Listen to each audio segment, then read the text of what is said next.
kemudian kata Kiai itu, kenapa kok kamu gelisah gitu? Kamu pernah hidupnya ajaib gitu. Jadi topiknya itu langsung bicara solusinya. Kamu kan hidupnya pernah ajaib. Saya Kiai, iya kamu. Kamu nggak beli, nggak kredit, nggak nyicil, tapi dapat barang secara ajaib, gitu kan? Masih inget nggak? Saya kaget. Loh kok ada orang yang inget masa lalu saya, tapi saya nggak inget gitu. Udah inget. Udah Kiai, apa? Itu dia. Kamu kan nggak beli, nggak kredit, nggak nyicil, tapi dapat barang secara ajaib. Terusin dong. Kata Kiai gitu. Dan alhamdulillah 21 miliar itu selesai. Gitu, lunas. Ini ya yang sekarang saya pegang adalah bagaimana saya hidup dengan ilmunya Kiai ini. Gitu. Nah, ilmu Kiai itulah yang saya tulis dalam buku berjudul Rahasia Magnet Rezeki. Bismillahirrahmanirrahim. Assalamualaikum warahmatullahi wabarakatuh. Bagi teman-teman yang belum subscribe dan baru saja menemukan channel ini, silahkan subscribe. Insya Allah Anda akan mendapatkan materi-materi yang terbaik dari channel ini.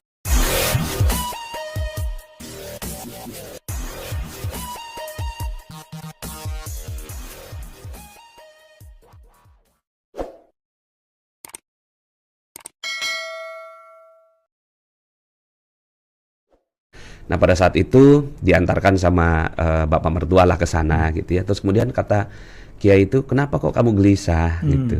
Kamu pernah hidupnya ajaib gitu. Jadi topiknya itu langsung bicara solusinya. Kamu kan hidupnya pernah ajaib. Saya Kiai, iya kamu.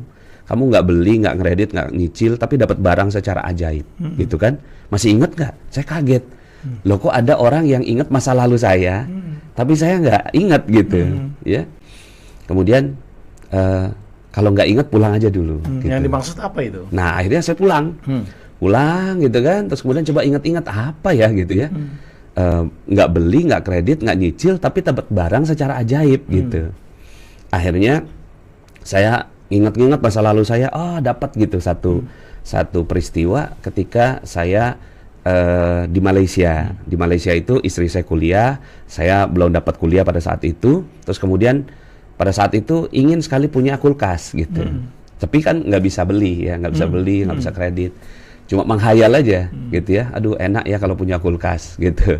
Jadi di masjid itu, jadi istri saya tuh ngidam setiap harinya mintanya sayur gitu. Nah untuk beli sayur itu saya harus jalan gitu kan. Enak kalau punya kulkas, belinya sekali, masaknya seminggu gitu kan. Nah pada saat itu doanya Robbana Atina gitu, tapi kepala minta kulkas, gitu. Saya bilang malu masa gitu kan minta kulkas sama Allah gitu. Tapi entah kenapa itu yang terucap gitu dalam pikiran, dalam hati gitu. Pas keluar dari masjid ada kulkas dibuang. Gitu. Jadi ada orang Malaysia itu kan baik hati. Kalau mereka mau ganti perabot, letakkan perabot yang lama di depan. Silakan diambil sama siapa saja, halal gitu. Cuma rebutan aja orang India, Bangladesh dan Indonesia. Nah pada saat itu ya saya akhirnya telepon temen, Pak Dodi ini ada kulkas dibuang, boleh nggak kita ambil? Jumlah tarik lah gitu kan. Saya bawa lah ke rumah, nyala gitu. Dan tidak dalam keadaan rusak kulkas itu? Nah, kulkas itu ya ternyata ya ada cerita setelahnya. Intinya sih si kulkas itu masih nyala, masih berfungsi gitu. Jadi cerita si orang yang buang kulkas itu setiap colok kemana-mana itu koslet gitu. Ayo lah taruh aja depan gitu kan. Ya, dia mau beli yang baru gitu. Nah, terus kemudian saya ingat itu kan, itu kejadian tahun 2002. Saya ketemu Kiai kan 2010. Terus kemudian kata Kiai pulang aja dulu kalau belum ingat gitu. Akhirnya saya balik lagi. Gitu. Kata Kiai, udah ingat. Udah Kiai, apa? Ya, kulkas Kiai. Itu dia. Gitu, ya.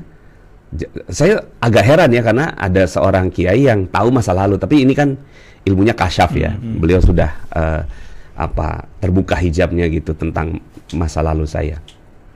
Itu dia. Kamu kan nggak beli, nggak kredit, nggak nyicil, tapi dapat barang secara ajaib. Terusin dong. Kata Kiai gitu.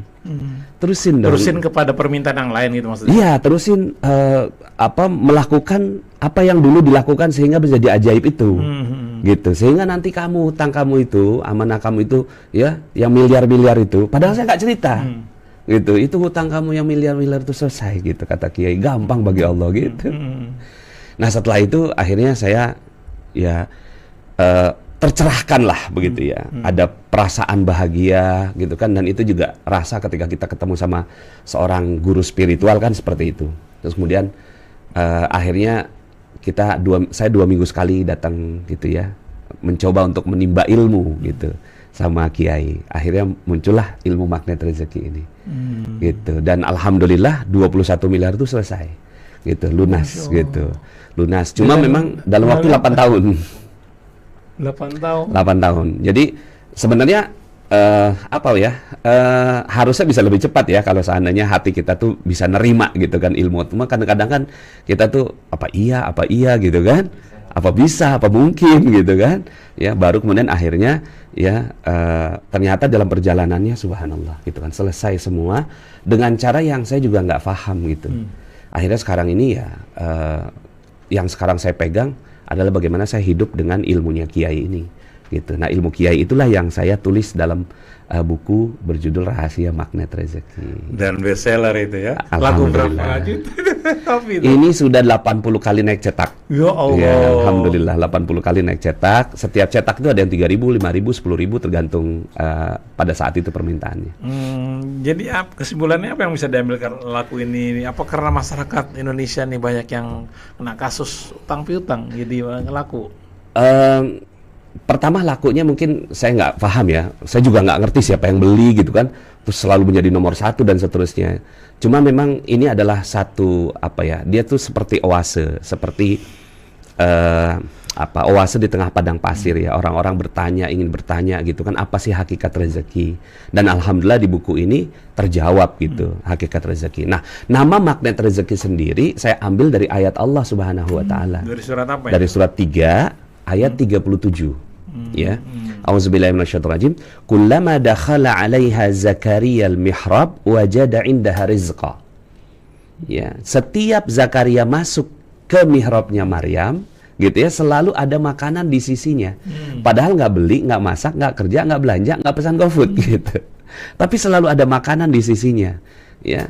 Kemudian Zakaria heran dan bertanya, "Ya Maryam, anna laki hadza?" Ini dapatnya dari mana? Qalat huwa min indillah, innallaha yarzuqu may yasha bighairi hisab. Sesungguhnya Allah memberi rezeki ya dengan cara ajaib. Bighairi hisab. Nah, selama ini kan kepala kita nih hisab. Gitu. Kepala kita nih hisab. Datang ke pameran, berapa nih harga mobilnya gitu. 200 juta gitu. Langsung kepikir gitu kan, ngumpulin DP berapa lama, nyicilnya berapa tahun kan gitu. Nah, itu namanya dihisab. Tapi bighairi hisab artinya tanpa hisab. Dan itu ada ilmunya di dalam Al-Quran. Nah, itu di situ ada kullama dakhala 'alaiha Zakaria al-mihrab wajada indaha rizqa. Jadi mihrab rezeki. Jadi dulunya awalnya judul buku ini tuh saya mau tulis mihrab rezeki. Tapi tiba-tiba Mas Ipo Santosa, penulis bestseller juga, gitu kan, telepon saya, "Pak Nas, kita bikin buku yuk," gitu kan. "Apa judulnya Mas Ipo?" "Magnet Rezeki." Waduh, saya bilang pas gitu ya. Akhirnya sampai sekarang judulnya Magnet Rezeki. Ya, jadi nah, setelah itu Zakaria belajar sama Maryam. "Ya Maryam, coba tolong ajari aku," gitu. Setelah belajar ilmu dari Maryam, akhirnya Zakaria mempraktekkan ilmu dari Maryam itu, yaitu ingin punya anak. Gitu ya. Dan ingin punya anak ini kan ajaib juga. Gitu kan? Ajaibnya gimana? Karena Zakaria sudah umur 80 tahun, sementara ia sudah tua, istrinya mandul. Gitu. Bagaimana mungkin? Gitu Rasanya kan? nggak mungkin. Iya, nggak. Menurut perhitungan manusia ya. Menurut perhitungan manusia. Nah, tapi akhirnya ya yubasyiru kabiyahya. Dikasih kabar gembira berupa anak namanya Yahya. Artinya kan berarti terkabul gitu. Nah, ini kan cerita-cerita ini pertanyaannya adalah untuk apa ayat ini diceritakan oleh Allah Subhanahu wa taala kecuali untuk kita yang praktekkan. Berarti kan ada ilmunya. Gitu. Nah, pertanyaan berikutnya adalah mereka kan nabi, kita kan bukan nabi. Gitu kan? Ada nggak contoh lain yang bukan nabi, bukan keluarga nabi? Ada ternyata dalam Al-Qur'an ketika Nabi Sulaiman ya mengajarkan ilmu keajaiban juga kepada para murid-muridnya, yaitu manusia dan jin, gitu ya. Di surat apa itu? Di surat An-Naml 27, ya, ayat 38, 39, 40. Ketika An-Naml ayat berapa? 38, ya, sampai kurang lebih ya 38 sampai 40. Ketika itu Nabi Sulaiman kan bertanya, "Kalian kan udah belajar sama aku, gitu kan? Ya, kalian udah belajar sama aku nih, gitu ya. Sekarang buktikan, gitu. Ya, gimana cara buktikannya? Pindahkan istana Ratu Balkis kan, gitu. Ya, terus kemudian berkatalah seorang jin, qala ifritu minal jin ana atika bihi ya qabla an taquma min maqamik. Aku bisa pindahkan itu sebelum engkau berdiri dari tempat duduk. Lebih kurang 2 sampai 3 jam. Itu kan kalau dilihat dari sejarah berarti dari Yaman ke Palestina. Jaraknya sekitar 2000 km gitu. Itu dipindahkan hanya dalam waktu 2 sampai 3 jam, kan ajaib. Apa kata Nabi Sulaiman? Ya, bagus. Ada nggak yang bisa lebih cepat? Nah, ini dia. Gitu kan? Ada nggak yang bisa lebih cepat? 2-3 jam aja udah dahsyat. Ini minta yang lebih cepat. Di ayat berikutnya, qala alladzi 'indahu 'ilmun minal kitab ana atika bihi qabla ayyartadda ilaika tarfuk. Berkatalah seorang yang tidak disebut namanya di situ. Nggak disebut qala alladzi 'indahu 'ilmun minal kitab, tapi dia belajar ilmu dari Alkitab, berarti ada ilmunya. Ada ilmunya, ada gurunya namanya Nabi Sulaiman, ada muridnya gitu ya.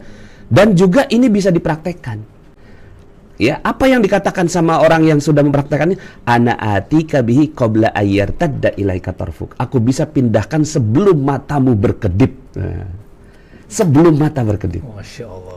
Artinya, dan setelah itu gitu kan, ya berpindahlah itu, ya singgasananya gitu kan menjadi singgasana Ratu Balkis. Dan kemudian hadza min fadli rabbi liyabluwani aashkuru am akfur. Ini adalah rahmat dari Tuhanku untuk menguji apakah aku bersyukur atau kufur. Artinya ilmu itu ada.